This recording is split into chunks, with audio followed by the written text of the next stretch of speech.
Amis téléspectateurs de la chaîne de télévision TV Lumière, Assalamu alaikum wa rahmatullahi ta'ala wa barakatuh. Bienvenue sur cette émission appelée Le Printemps de la vie.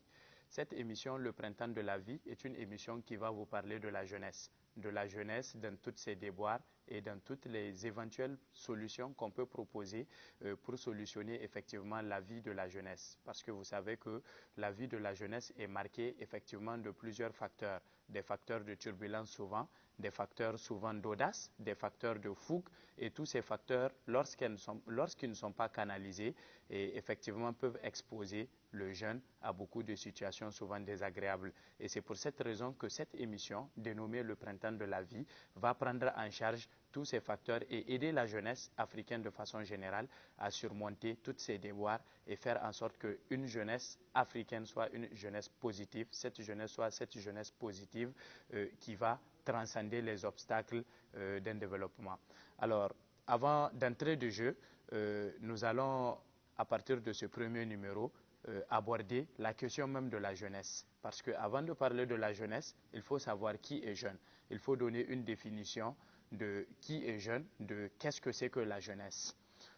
Selon les définitions, les multiples définitions que nous avons de la jeunesse est définie comme étant le temps entre l'enfance et l'âge de la maturité. L'âge de la maturité ou encore la jeunesse peut être définie comme l'état d'une chose, d'une personne qui approche du point où elle a toutes ses qualités. Selon d'autres définitions également, la jeunesse est considérée comme un état d'esprit. Vous avez des gens qui considèrent qu'on est jeune. La jeunesse est un état d'esprit. On peut avoir l'âge allant au-delà même de 80 ans et considérer que nous sommes jeunes. Alors, quand vous prenez la conception juridique des choses, la jeunesse, selon la charte africaine de la jeunesse, elle est définie comme étant la tranche d'âge comprise entre 15 et 35 ans.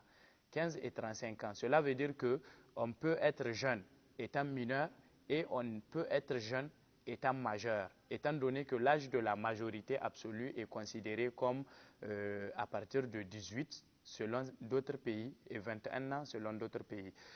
L'âge de la jeunesse est défini selon la charte africaine de la jeunesse comme étant de 15 à 35 ans. Ça veut dire qu'en dessous de 15 ans, on n'est pas jeune, on est enfant. Mais à partir de 15 ans, on devient jeune et jusqu'à 35 ans, on est jeune. Maintenant, c'est au-delà de 35 ans qu'on rentre dans l'âge, l'état de non-jeune. Alors, par rapport à tout ça là, nous avons certains sociologues qui définissent également la jeunesse comme étant libre, autonome, dépendant et irresponsable. Alors, à travers ces quatre concepts qui ont été avancés par les sociologues qui disent que la jeunesse, c'est la liberté, la jeunesse, c'est l'autonomie, la jeunesse, c'est également la dépendance et la jeunesse, c'est aussi les responsabilités. À partir de là, on peut rentrer dans la définition effectivement de tous ces concepts qui ont été lancés pour voir pour quelles raisons ces sociologues appellent la jeunesse à partir de ces quatre concepts ou à partir de ces quatre mots. La liberté déjà est définie comme une absence de contrainte morale ou une absence totalement de contrainte. C'est qui peut expliquer l'expression de la liberté. Alors quand on parle d'autonomie, l'autonomie c'est la liberté de se gouverner soi-même. La liberté effectivement de se prendre en charge, de ne pas dépendre totalement d'un principe ou de quoi que ce soit. Et donc libre, autonome, et dépendant et irresponsable. On va rentrer dans la définition de la dépendance. La dépendance est un état de subordination. Un état de subordination, donc s'inféoder par rapport à un état de fait ou s'inféoder par rapport à une situation ou une autre force, autre, c'est-à-dire qui ne converge pas avec la volonté de l'individu. L'irresponsabilité, ça peut être expliqué comme un état d'innocence, mais aussi ça peut être expliqué comme étant quelqu'un qui n'est pas responsable de ses actes. Donc quelqu'un à qui le contrôle de ses actes lui échappe. Donc quand les sociologues disent que la jeunesse, c'est la liberté, c'est l'autonomie, c'est la dépendance et c'est l'irresponsabilité, cela veut dire que quand on rentre dans l'explication profonde de la chose, quand on est jeune, on se sent libre. On se sent libre parce qu'on n'a pas un poids qui se pose sur nous. Comparativement à quelqu'un qui n'est pas jeune, comparativement à quelqu'un qui est imbu d'une certaine responsabilité, notamment familiale, dont il ne peut se permettre de poser certains actes au risque d'exposer sa personne, mais d'exposer également sa famille, on peut considérer effectivement que la jeunesse et la liberté. Quand on est jeune, on est libre par exemple de voyager, d'aller où on veut, on est libre de souvent faire ce qu'on veut, contrairement à quelqu'un qui n'est pas jeune, qui est un père de famille, qui ne peut pas se permettre certaines libertés. L'autonomie, quand on est jeune, on pense être autonome parce qu'on pense avoir la liberté de faire ce qu'on veut. On ne sent pas la pression morale sur soi qui puisse nous empêcher effectivement de faire ce qu'on veut.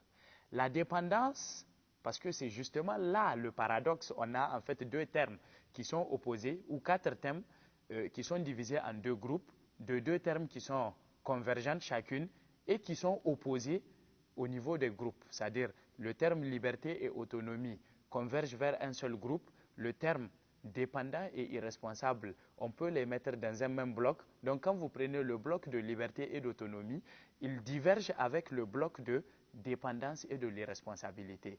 Alors donc quand on est jeune, on dit qu'on est dépendant parce qu'effectivement quand on est jeune, on est dans une situation où on dépend des parents.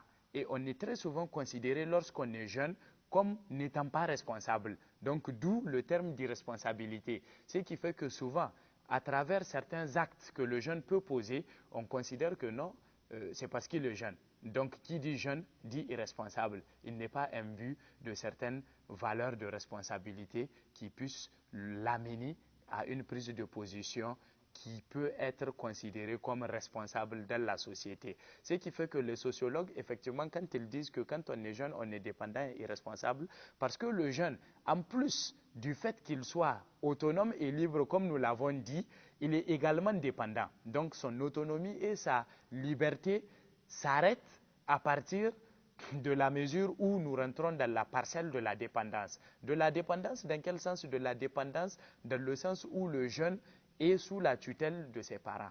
Sous la tutelle de ses parents, par conséquent, ne peut entreprendre aucune action, même s'il a envie d'entreprendre cette action, il ne peut l'exercer tant qu'il n'a pas l'aval de ses parents. Et c'est à partir de là, quand le parent, par exemple, empêche aux jeunes de sortir ou de poser certains actes, il est obligé de s'y soumettre parce que tout simplement, il n'est pas indépendant, il est dépendant vis-à-vis de ses parents. Alors par rapport à tous ces concepts-là, les sociologues naturellement occidentaux ont considéré que la liberté et l'autonomie s'arrêtent à partir du fait que le jeune est dépendant et irresponsable.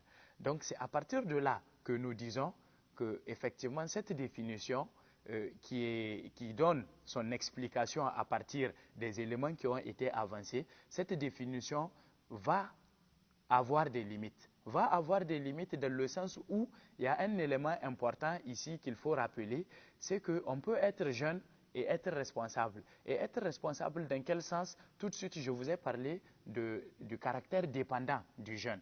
Dépendant, et j'ai donné l'explication selon quoi le jeune dépend par exemple de ses parents. Alors, la dépendance vis-à-vis des parents est effective lorsque le jeune lui-même se trouve sous le toit de ses parents. Mais à partir du moment où le jeune est émancipé et que ce jeune, par exemple, s'inscrit dans la logique du mariage, il devient de facto indépendant parce qu'en ce moment, lui aussi, il fonde un foyer où il a également un pouvoir qu'il exerce à partir de sa femme et à partir de sa progéniture lorsqu'il a une progéniture. Donc à partir de là, le jeune devient dépendant. Or, quand je vais rentrer dans la définition, par exemple, des juristes, ces juristes, qu'ils soient adeptes effectivement de cette loi décrétée universelle ou de la loi effectivement décrétée universelle, vous allez voir que cette définition des sociologues va avoir ses limites parce que effectivement nous n'allons pas définir le jeune par rapport à certains critères, mais nous allons définir le jeune uniquement par rapport aux critères d'âge. Et que le facteur de la responsabilité, vous allez voir que le facteur de la responsabilité n'est pas dépendant vis-à-vis de la jeunesse, mais le facteur de la responsabilité dépend, le critère de la responsabilité dépend d'autres facteurs indépendamment de la jeunesse.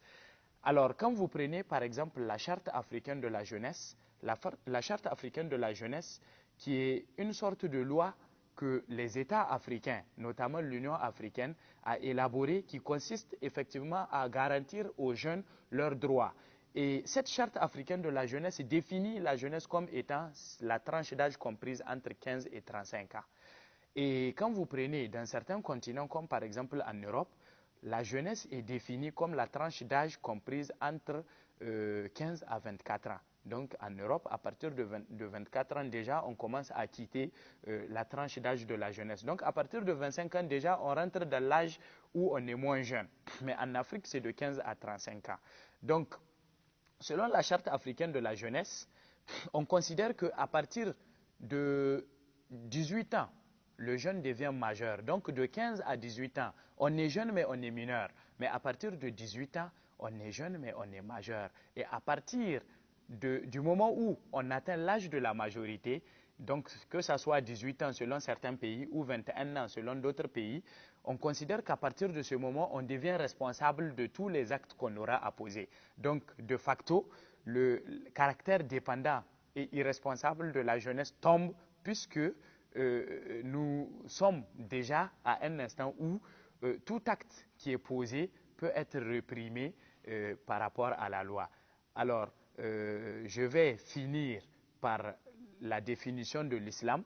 En islam, on considère le jeune à partir du moment où on atteint l'âge de la puberté. C'est-à-dire dès que les caractères sexuels secondaires commencent à se développer, on atteint l'âge de la puberté, on considère qu'on devient déjà jeune. Et cette jeunesse évolue de l'âge de la puberté jusqu'à l'âge effectivement de la majorité qui est considérée à partir de 40 ans. Mesdames et messieurs, amis téléspectateurs, nous allons marquer une petite pause et nous allons revenir juste après la pause.